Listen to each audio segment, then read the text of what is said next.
Filannoon biyyaalessaa marsaa jaaffaa wixata dhufuu gaggeeffamu nagaan akka xumuramuuf haal duree barbaachisu xumuruu isaanii caasaaleen nageenyaa federaalaaf naannolee himan. Miseensonnii fi deeggartoonni liigii dargaggootaa paartii badhaadhinaa Finfinneetti hiriira bahuun deeggarsa paartii isaaniif qaban agarsiisan.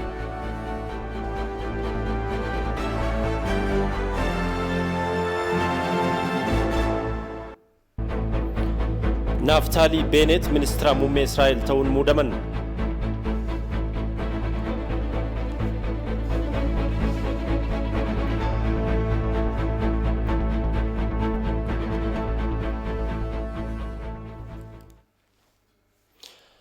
Akkam jirtu kabajamtoota daawwattoota keenya televezyiinii Itoophiyaa irraa oduu saatii kana waliin Taaddasa Tarrafatii hanga xumuraatti waliin tura. Oduu jalqabaatiin dhaamsa ministra muummee Itoophiyaa Dr. Abiy Ahmed siniif dhiyeessa. Nuti lammiileen Itoophiyaa torban har'aa filannoo biyyaalessaa marsaa jaaffaa sagalee keenyaan ni kennina. Filannoon kun biyyattiitti filannoo bilisaa fi haqa qabeessa isa jalqabaa akka ta'u ni abdannaas jedhan ministeerri muummee Dr. Abiy Ahmed ergaa karaa fuula miidiyaa hawaasummaa isaatiin dabarsaniin. Itoophiyaanonni hundi mirgoota dimokiraasii keenya kabachiisuuf gara filannichaa wayita deemnu guyyicha dirqama lammummaa keenya bahuudhaan mallattoo dhalootaaf kaa'uu akka itti fayyadamnu gaafadhaas jedhaniiru. Wixata dhufuu bahaatii filadhaa ashaaraa magariisaa keessanis kaawwadhaas jedhaniiru. Itoophiyaanonni tokko taanee guyyicha guyyaa seenaa dimokiraasii haa taasifnus jedhan Dr. Abiy Ahmed.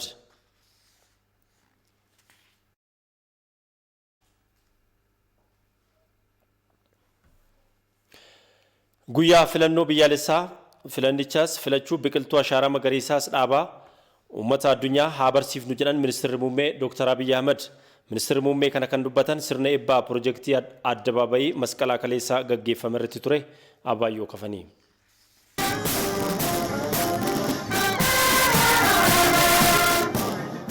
Piroojeektiin addabaabayii dirree masqalaa bakka ministeerri muummee Dr. Abiy Ahmed argamanitti eebbifameera. Piroojeektichi tajaajilota kanneen akka ayyaanota amantaa fi uummataa biroo akkasumas qophiilee hawaasummaa magaalattiin asiin dura keessummeessaa turte bifa fooyyee qabuunii fi mijataa ta'een kennuuf bifa dandeessuun kan ijaaramaa turedha. Piroojeektichaan lafjalli dirree masqalaa darbii lama akka qabaatu kan taasifame yoo ta'u darbii lamaan kanneen keessatti konkolaattota 1,400 akka keessummeessu ta'eera. Kutaaleen manneen fincaanii fi qaama dhiqannaa akkasumas suuqiiwwan agarsiisa meeshaalee aadaa fi bobbocawwan biyyattii gurgurtaa fi daawwannaaf agarsiisanis of keessatti hammateera. Tajaajila teelee fi baankii dabalatee kutaalee biroo hedduu akka biirootti tajaajilanis ni qaba. Sirna eebba piroojeektichaa kanarratti kantiibaa itti aantuun bulchiinsa magaalaa Finfinnee Aadde Adaanech Abeebee qaamota piroojeektiin addabaabayii dirree masqalaa akka milkaa'uuf qooda qaban mara galateeffataniiru. እንደ መሪ ብቻ ሳይሆን akka hooggansaatti qofa osoo hin taane akka ogeessaatti nu hordofaa nu jajjabeessaa waan nu waliin turaniif ijaarsi piroojeektichaa saffisaa fi qulqullina ajaa'ibaa kanaan dhumuu danda'eera. Kanaafuu kabajamoo ministeera muummee keenya baay'isnee galateeffanna. ስለዚህ ክቡር ጠቅላይ ሚኒስትራችንን እጅግ አድርገን እናመሰግናለን። በወቅቱ ታሪክ ለማውደም ነው ቅርስ ለማጥፋት ነው የሚለውን ዘመቻ ተቋቁመው ijaarsi piroojeektichaa yeroo eegalu mormii fi duula hambaa diiguudhaaf jedhu keessa darbuun kallattii ministeerri muummee ka'an qabachuun hojichaa kan eegalchiisan kantiibaa magaalaa Finfinnee duraanii Injiinar Taakkala Uumaas ni galateeffanna. Walumaa galatti bulchiinsi magaalaa Finfinnee piroojeektii dirree masqalaa birrii biiliyoona 2.5 guddummaa Finfinnee walgichisiisuuf ammayyeessee fi barreessee xumuruu waan danda'eef baay'ees irraa barateera. Muuxannoo guddaas irraa argateera. Ministeerri muummees sirna eebbaa kanarratti ergaa dabarsaniin guyyaa filannoo biyyaalessaa torban dhufu gaggeeffamutti filachaa biqiltuu ashaaraa magariisaas dhaabaa ummata addunyaa haa barsiifnu jedhaniiru. አንድ ነገር ዓለምን እንድናስተምር በታላቅ ትህትና መላው የኢትዮጵያን ሕዝብ እጠይቃለሁ። እየመረጥን አሻራችንን እናስቀምጥ። addunyaa akka barsiifnuuf guutuu uummata Itoophiyaan gaafadha. Filannichaaf ashaaraa keenya haa keenyu. Guyyaa filannichaattis uummatni miiliyoona 40tti dhiyaatu ni baha. Biqiltuu miiliyoona 40 yoo dhaabne, biqiltuu miiliyoona 80 yoo dhaabna ta'e, biqiltuu miiliyoona 120 yoo dhaabne, ashaaras kaa'aa filannoos filachuun akka danda'amu addunyaa barsiisuu dandeenya. Yeroo mara isaan qofarraa kan fudhannus osoo hin taane isaanis barsiisuu akka dandeenyu agarsiisuudhaaf tokkummaan akka dhaabbannuuf kabaja guddaadhaan isin gaafadha. ሁል ጊዜ ከነሱ የምንቀበል ሳይሆን አንዳንድ ጊዜ የምናስተምር እንድንሆን በጋራ በትብብር እንድንቆም በታላቅ ትህትና ጥሬን አቀርባለሁ።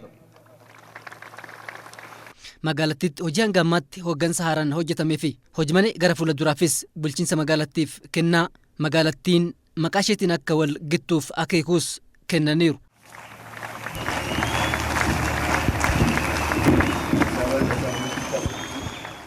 Pirojektichi dabalataan karoora daandii kiiloomeetira 3.5 dirree addabaabayii masqalaa hanga mana qopheessaa magaalattii birbirsaa gooroo jiru faayessuus kan of keessatti hammateedha. Walumaa galatti birriin biiliyoona 2 fi miiliyoona 589 kan itti ba'e yoo ta'u tajaajila yoo eegalutti namoota 10,000f carraa hojii ni uumas jedhameera.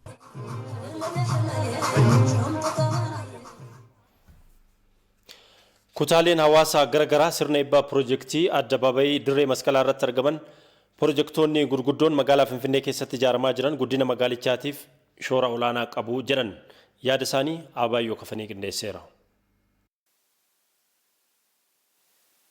Jijjiirama guddaadha kun.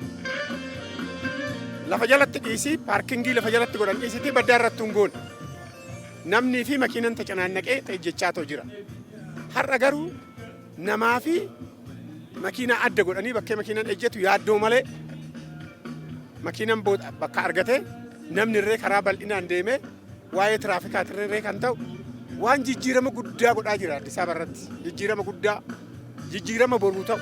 One, actually, it shows that dhugumatti wanti guddaan ani asitti arge nuti akka biyyaatti pirojektiiwwan gurguddoo qulqullinaan fi yeroo gabaabaa keessatti xumuruu akka dandeenyudha. Kanaa olitti garuu pirojektiin addabaabayii dirree masqalaa caalmatti iddoo hawwata turistii ta'uun tajaajiluu akka danda'uu fi Finfinnee magaalota gurguddoo addunyaa waliin akka dorgomtuuf kan dandeessisu ta'uu isaati. Viizaa on arrivaalin babal'achaa jira, biyyoota Afrikaatiif kennamee jira. Kana jechuun namni biyya alaatii gaafa dhufu viizaa qabatee amma gara biraatti yookiin tiraanziitama godhutti biyya biraa amma deemutti Finfinnee kana namni sa'aatii 24 turu daawwatee deemuu danda'a. Kana keessatti pirojektoonni asitti hojjetaman kun yeroo dhiyoodhaaf eebbifamaa jiran kun maallaqa guddaa fiduu danda'u jechuudha. Pirojektiin gurguddaan akkanaa gaafa hojjetamu gama dinagdeetiin waan isaan dabala waan guddaadha. Daawwannaa qofa osoo hin ta'in dandeettiin pirojektii yeroo gabaabaa keessatti xumuruus kan irratti mul'atedha jechuudha. Pirojektiin akkanaa waggaa 10-20 hin xumuramu hin badee achumaan hafafaa. Amma kun pirojektiin gurguddaan akkanaa waggaa jijjiiramaatiin hojjetamuun dhimma seenaatii, dhimma dinagdeetii, turizimii guddisuu keessatti, aadaa keessatti, ashaaraa ofii kaa'anii darbuu keessatti hiikoo guddaa qaba jedha. Masara mootummaatu yoo fudhate pirojektiin guddaa hojjetamaa jira. Guyyaa guyyaadhaan namni horii kaffalee masara mootummaa daawwachaa jira. Masara mootummaa kana yeroo horii kaffalee deemu dinagdeen biyyattii baay'ee guddata jechuudha. Baay'ee guddata. Fakkeenya namoota biyya keessatiin birrii biyya keenyatiin namoota biyya alaatiin doolaariidhaan horii argamsiisaa jira jechuudha. it's the third largest economy in sub-Saharan Africa, so the city has to reflect that. Itoophiyaan biyyoota Saharaa gadi keessaa guddina dinagdeen sadaffaadha. Kanaafuu Finfinneenis magaalaan guddittiin biyyattii qixa kanarratti argamuu qabdi. Namootni investimentii asii qaban bashannanuu barbaadu. Investimentiin isaanii as ta'ee bashannanaaf ammoo Itoophiyaan alatti biyyoota gara birootti kan dabarsan kun ta'uu hin qabu. Investimentiin isaanis bashannanni isaanis asuma ta'uu qaba. Filannoon biyyaalessaa marsaa ja'affaa wiixata dhufuu gaggeeffamu nagaan akka xumuramuuf caasaan nageenyaa federaalaa fi naannolee qophii gahaa taasisuusaa taaksfoorsiin qaamolee nageenyaaf tasgabbii federaalaaf naannolee beeksisee jira. Abdulnaasir Jamaal. Filannoo biyyoolessaa marsaa ja'affaa wiixata dhufuu waxabajjii 14/2013 gaggeeffamu karaa naga qabeessaan akka raawwatamuuf haalduree barbaachisu xumuruu isaa taaksfoorsiin qaamolee nageenyaa fi tasgabbii federaalaa fi naannolee beeksiseera. Taaksfoorsiin kun qooda fudhattoota waliin mari'achuun haala nageenyaa fi tasgabbii wayitawaa biyyaa gamaaggamuun kallattii gara fuulduraas kaa'eera. Bakka bu'aan taaksfoorsii nageenyaa fi tasgabbii caasaa federaalaa fi naannolee akkasumas Daarektarri Jeneraalli tajaajila nageenyaa fi odeeffannoo biyyoolessaa Tamasgan Xurunaa Itoophiyaan carraa diigamuuf saaxilamtee turte irra aarsaa hadhaawaa caasaan nageenyaa fi tasgabbii kaffaleen baraaramuu dandeesse jedhan. Ammas guutiinsa bishaan hidha haaromsa guddicha marsaa lammaffaa fi filannoo biyyoolessaa ja'affaan karaa nagaan akka hin adeemsifamneef qaamoleen garaagaraa keessaa fi alaa walitti qindaa'uun gufachiisuuf hojjechaa jiru kan jedhan Tamasgan Xurunaa. Kanas taaksfoorsiin nageenyaa fi tasgabbii gochoota badii akkanaa hordofuun fashaleessuuf qophii ta'uu himan. ከብዙ ውጣ ውረዶች በኋላ የህዳሴ ግድባችንን ሁለተኛ ዙር የውሃ ሙሌት እና ስድስተኛውን ሀገራዊ ምርጫ በማድረግ bu'aa bahii dheeraa booda guutinsa bishaanii hidha haaromsa guddicha marsaa lammaffaa fi filannoo biyyoolessaa marsaa jaaffaa adeemsisuun yeroo jala bultii mootummaa haaraa hundeessuudhaaf qophoofne kanatti qaamonni ejjennoo faallaa Itoophiyaa qaban kan keessaa fi alaa biyya booressanii dhiiga dhangalaasuudhaaf gara duubatti akka hin jenne taaksifoorsiin waloo caasaa nageenyaa fi tasgabbii federaalaa fi naannolee sakatta'iinsa naannawaa fi gamaa-gamanaan taasiseen hubachuun danda'ameera. Qaamoleen farreen badii kunneenis filannoon biyyoolessaa akka hin adeemsifamne yoo adeemsifames fudhatama akka hin qabaanne dhiibbaa fi gochoota shororkeessummaa raawwachuu olola sobaa qindeessuun filannichi uummata biratti amanamaa fi fudhatama akka hin arganneef kaayyeeffatanii hojjechaa turaniiru. Ta'us garuu taaksifoorsii waloo caasaan dhaabbilee nageenyaa fi tasgabbii federaalaaf kan naannolee sosochiin kamiyyuu hordofii isaanii jalaa miliquu akka hin dandeenye akkasumas sakatta'iinsa yeroo garaagaraatti taasisaniin yeroo ammaatti dandeettiin waa raawwachuu qaamolee kanneenii gadi aanaa ta'uun bira gahameera. Taaskifoorsiin caasaa nageenyaa fi tasgabbii federaalaa fi naannolee waloo adeemsi filannoo duraa hanga xumuraa karaa naga qabeessaan akka raawwatamuuf qophiin gahaan taasifamaa jiraachuus ተመስገን ጥሩነህ ዱበተኒሩ ምርጫው ሰላማዊ ሆኖ እንዲጠናቀቅም ሁሉም የፌደራልና የክልል የጸጥታና ደህንነት አባላት filannoon naga qabeessa ta'ee akka xumuramuufis miseensotni caasaa nageenyaa fi tasgabbii federaalaa fi naannolee karaa walabaa fi ogummaa isaanii bu'uura godhateen itti gaafatamummaa isaanii akka bahaniif leenjiin babal'aan ga'umsa isaanii gabbisuu danda'u uumameefira. Kanaanis adeemsa gochaa keessatti gufuun akka isaan hin mudanneef ga'umsa ta'eefii jira. Yeroo filannoo duraa irrattis karoora humnoota farreen nageenyaatiin osoo hin taane gufuuwwan xixiqqoon alatti nagaa qabeessa ta'ee akka xumuramuu taasifameera. Haala wayitaawaa nageenya biyya keenyaas gamaaggamuun kallattii gara fuulduraa adeemsa filannoo waliin wal qabsiisuun mariin akka taasifamuufis hojjetamaa jira. Kanaanis taaksifoorsiin kun filannoo duraa hanga xumuraatti naga qabeessa ta'ee akka xumuramuuf karoora baafatee kan irratti hojjetudha.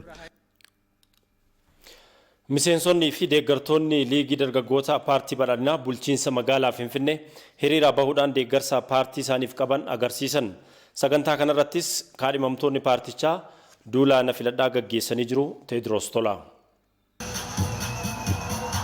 Deeggartootni fi miseensotni liigii dargaggootaa paartii badhaadhinaa bulchiinsa magaalaa Finfinnee hiriira deeggarsaa paartii isaaniitiif qaban agarsiisaniiru. Dargaggootni kunneenis hiriira deeggarsaa ergaa dargaggummaan koo biyya kootiif jedhu qabu dhageessisaniiru. Wayita kanattis kaantibaa itti aantuun bulchiinsa magaalaa Finfinnee Aadde Adaanach Abeebee ijaarsa biyyaa keessatti gaheen dargaggootaa olaanaa ta'uu himan. Dargaggootni biyyattii utubuudhaafis aarsaa danuu kafalaniiru ka jedhan kaantibaa itti aantuun Aadde Adaanach Abeebee ammas taanaan gaheen dargaggootaa daran olaanaa ta'uu ibsaniiru. Paartiin isaanii badhaadhinnis guddina biyyattii dhugoomsuu fi dargaggoota fayyadamoo taasisuudhaaf akka hojjetus waadaa galaniiru Aadde Adaanach Abeebee. አዲስ አበባችንን የኢትዮጵያ ብልጽግና ተምሳሌት እያደረግን har'aan nuura keenya magaalaa Finfinnee fakkeenya misooma badhaadhina Itoophiyaa taasifachaa dargaggoonnis carraan hojii uumamee fi siyaasa keessatti iddoo isaaniif malu argatanii biyya isaanii akka misoomsanii fi hooggananiif paartiin badhaadhinaa filannoof isiniif dhiyaateera. Sagantaa fi karoora baafate kanas paartichi akkuma jedhetti akka hojiirra oolchuu isiniif mirkaneessuun barbaada. Paartiin badhaadhinaa tokkummaa biyyaa cimsuun biyya lammiileef mijooftuu taate uumuudhaaf akka hojjetus kaantibaa itti aantuun magaalaa Finfinnee Adaanach Abeebee dubbataniiru. ለመጪው ትውልድ ብልጽግና ዕዳን አያወርስም።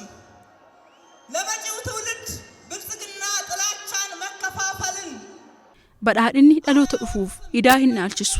Dhaloota itti aanuuf jibbiinsaa fi wal qoqqooddii haaloo hin dhaalchifnu. Biyya waloo keenya waloon taanee misoomsina. Hiyyummaa keessaas ni baana. Abbayyaas ni guunna. ከልመና እንላቀቃለን፣ አባይ ይሞላል። Hooggantootni olaanoonii fi kaadhimamtootni paartii badhaadhinaa hiriira deeggarsaa kanarratti argamanis paartichi gocha gaarii biyyaaf tolu akka hojjetu amaanaa ofirraa qabnu ni ba'annaa jedhaniiru. ብልጽግና ፓርቲያችን ኢትዮጵያን የሚያሻግር ፓርቲ ነው። ብልጽግና ፓርቲያችን ዛሬ ያሉብን የወጣቶች ችግር ፓርቲን keenya badhaadhinni Itoophiyaa kan ceessuudha.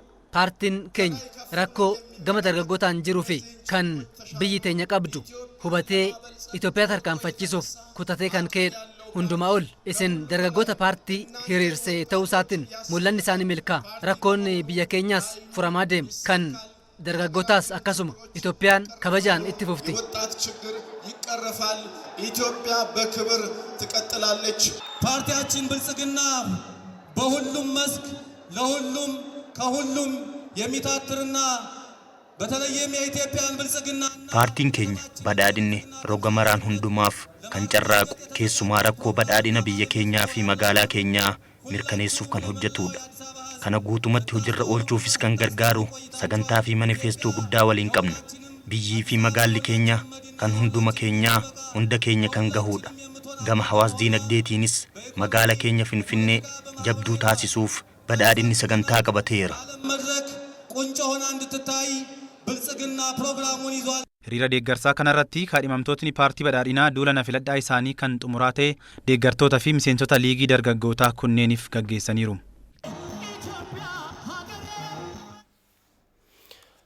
Barnoonni nageenyummaa daandii bara 2014 irraa eegalee sadarkaa biyyoolessaatti sirna barnootaa keessatti hammatamee barattoota kutaa 1ffaa hanga 12ffaaf kan kennamu ta'uu himameera. Barnoonni nageenyummaa daandii kun gosa barnootaa 11 kan kennamu ta'uunis himameera. Barnoonni nageenyummaa daandii kun sirna barnootaa keessatti hammatamuun isaa ijoollee sadarkaa gadi jiran irratti jijjiirraa malaa fiduuf gargaaraas jedhameera. Hojii kana ministeerri geejjibaa, ministeera barnootaa fi dhaabbilee deeggartootaa wajjin ta'uun hojiirra oolchaa jedhamee jira. Walumaa galatti barnoonni nageenyummaa daandii bara 2014tti sadarkaa biyyaalessaatti manneen barnootaa 50,800 ol kan kennamu ta'uun himamee jira. Barattoonni miliyoona 34 ol fi gaggeessitoonni miliyoona 22 barnoota kana kan fudhatan ta'uun mariin dhimmicha irratti qophaa'e irratti ibsamee jira. Rakkoo nageenyummaa daandiitiin wal qabatee waggoota 3 darban keessatti qofa dargaggoonni 1915 balaa tiraafikaatiin lubbuu dhabaniiru jechuun Yohaannis Fisahaa gabaaseera.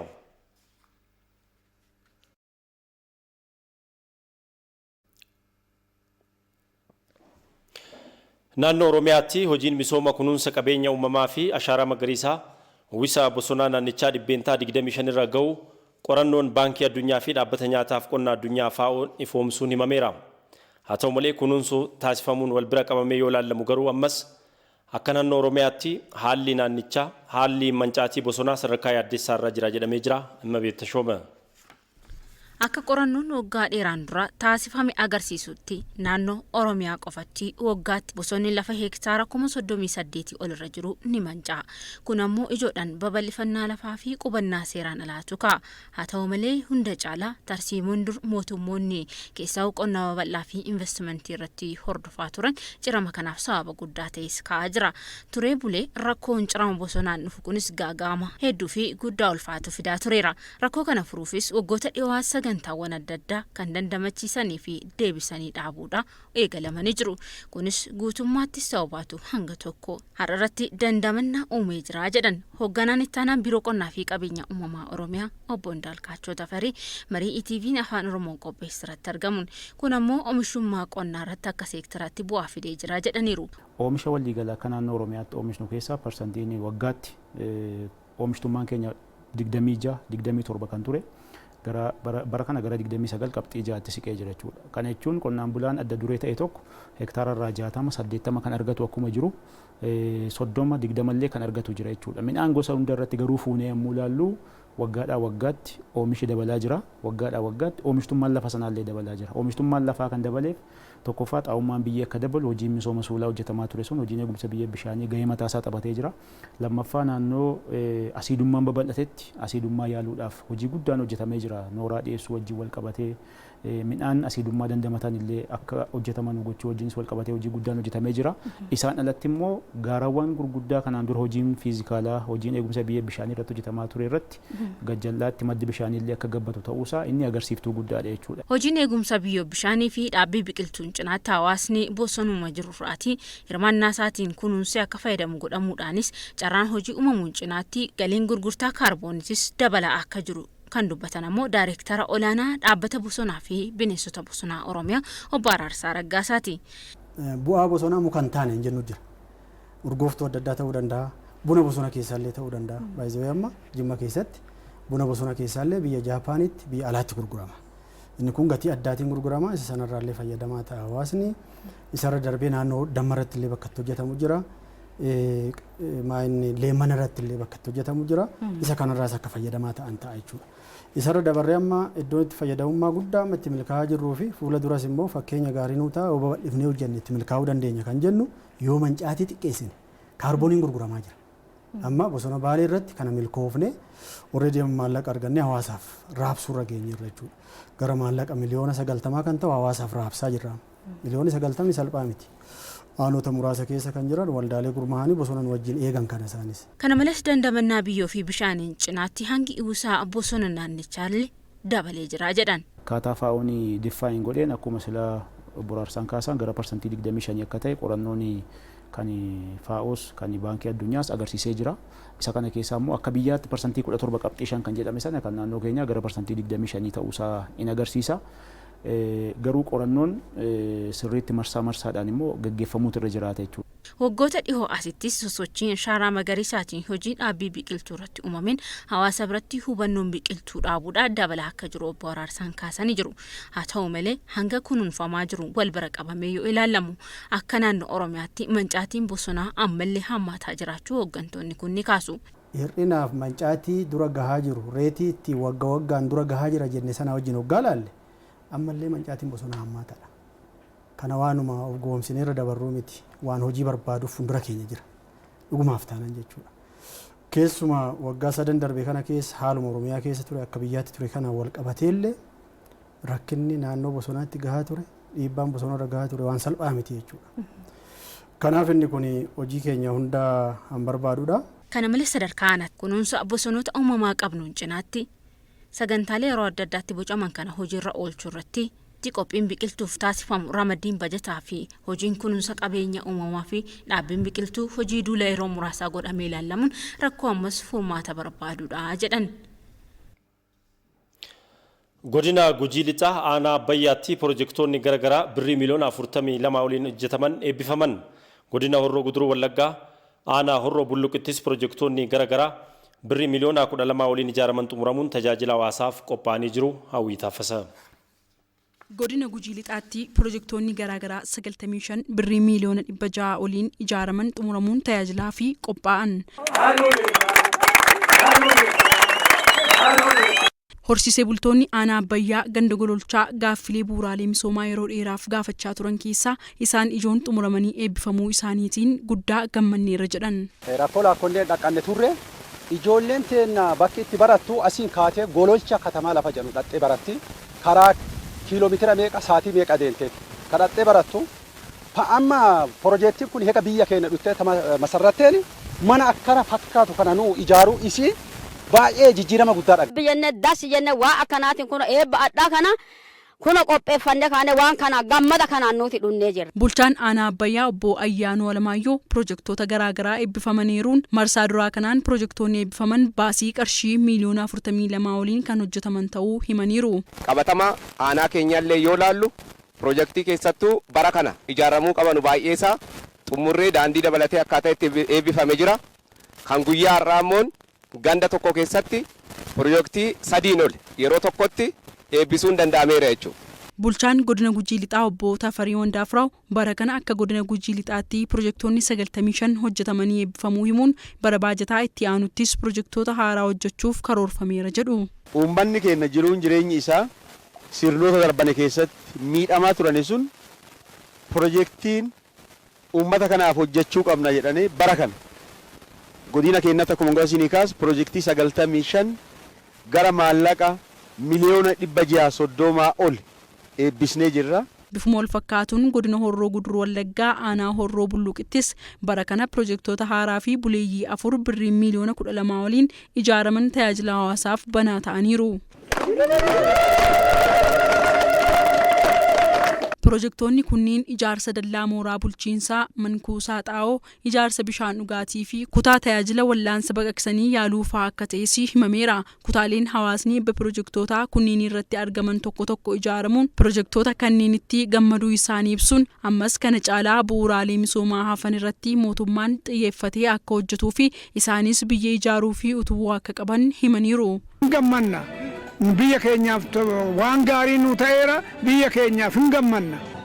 Manni kiimis nu hojjetamee aanaan kunis immoo gamoon kunis hojjetamee darbees immoo kunoo jiddugaleessi dallaa horiillee hojjetamee yeroo gabaabaa keessatti akka hojjetamee xumuramuu ta'eera. Baay'ee gammachuu guddaatu natti dhaga'ama. Aanaan keenya sadarkaa kanatti jijjiirama guddaa kana gidduutti argisu isheetti baay'ee gammachuu guddaa natti dhaga'ama. Piroojeektiiwwan kunniin ijaaramanii tajaajilaaf banaa ta'uu bulchaan aanaa Horroo Bulluq obbo Zalaalem Abdiisaa himaniiru. Bulchaan godina Horroo Guduruu Wallaggaa obbo Baqqalaa Dachaasaa hawaasni piroojeektoota eebbifamuun tajaajila hawaasaaf oolan kunuunfachuun misooma itti aanuuf of qopheessuun barbaachisaa ta'uu dubbatu. Hawaasni naannoo sana, hawaasni ganda sana piroojeektii bishaanii guyyaa har'arraa kaasee tajaajila laatu kana kunuunfachuun tikfachuun barbaachisaa ta'a. Misoomni keenya itti fufa.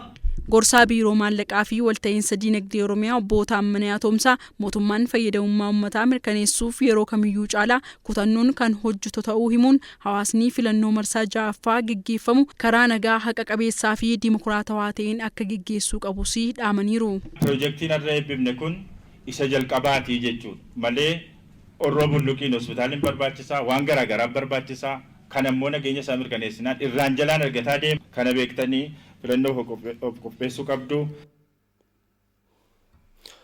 Bulchiinsa magaalaa Jimmaatti babal'ina piroojeektii bishaan dhugaatii qarshii miliyoona 12 waliin hojjetamaa ture xumuramuun eebbifameera. Jiraattonni magaalichaas tajaajila kana argatanis yeroo dheeraaf rakkoo bishaan dhugaatii akka qabanii fi ammaa garuu rakkoon kun isaaniif furamuu dubbatanii jiru. Gabaasaa Khaliifaa Abbaaboor waajjira dhimmoota koominikeeshinii bulchiinsa magaalaa Jimmaarraa nu erge akka taanutti dhiyaata. Dhaabbanni bishaan dhugaatii fi dhangala'aa bulchiinsa magaalaa Jimmaa rakkoo bishaan dhugaatii jiraattota magaalaa Jimmaa hiikuudhaaf birrii miliyoona 12 oliitiin hojii babal'isuu bishaan dhugaatii magaalichaa xumuree jiraattotaaf dabarsuu isaa beeksisee jira. Jiraattonni magaalaa Jimmaa fi itti fayyadamtoonni bishaanii piroojeektii kanas babal'inni bishaan dhugaatii kun hojjetamuun isaa dhiyeessii bishaanii kanaan dura magaalicha keessatti ciccitaa ture kan hambisu ta'uusaa fi gandoota baadiyyaa naannoo magaalaa Jimmaa jiranis kan fayyadu waan ta'eef ijaaramuu piroojeektii kanatti gammanneerra jedhan jiraattonni kunneen. Gandoota akka booree kanaa jechaadha. Jireeniin gandoota akkana daarii irra jiran bishaan rakkoo bishaanii hamaatu ture jechaadha. Akka kanattiin bishaan kun haala kanaan hojjetamee eebbaaf dhiyaachuun isaa rakkoo hawaasa naannoo kanaa fura jennee abdii guddaa qabna. Bishaan kana mana kanaan duratti mana isaa kana bishaantu jira asitti ilaaluudha malee jechuudha. Bishaan kana takka itti fayyadamnees hin beeknu jechuudha. Garuu alana immoo jechuudha. Bara alanaa keessa bishaan kana gandi hora gibee jechuudha. Nuu fidee itti fayyadamneerra jechuudha. Fayyadamneerratti amma boombaa finnee dhaabbannee itti fayyadamaa jirra.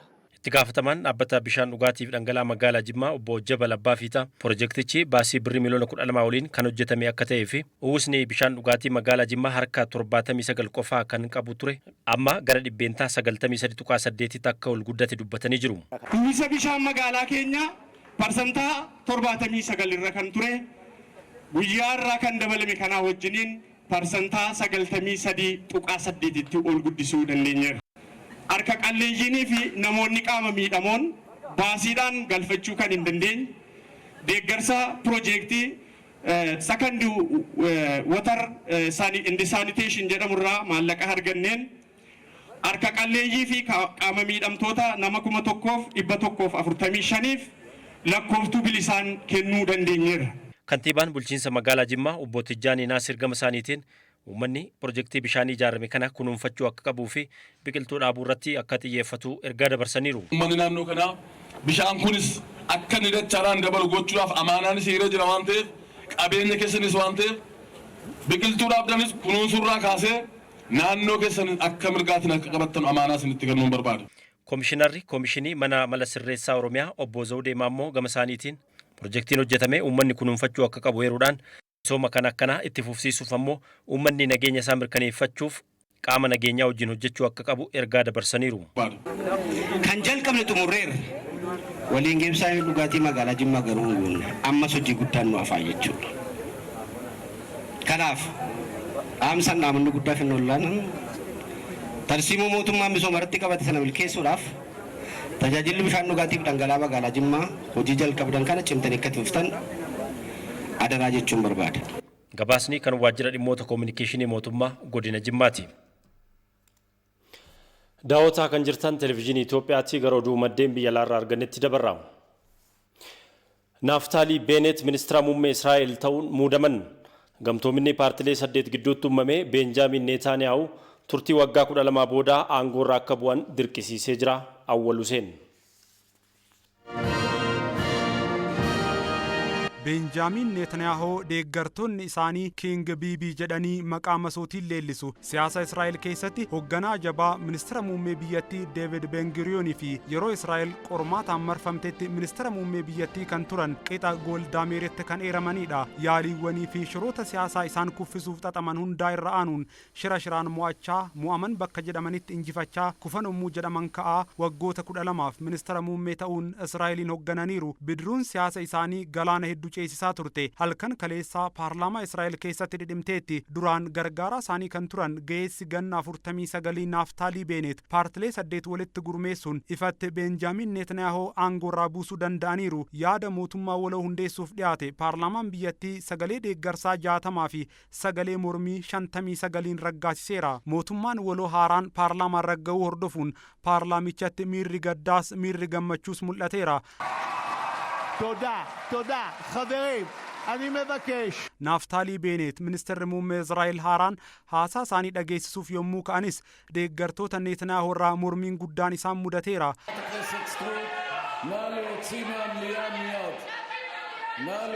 Haasaa isaanis amma gidduutti dhaabsisaa turaniiru.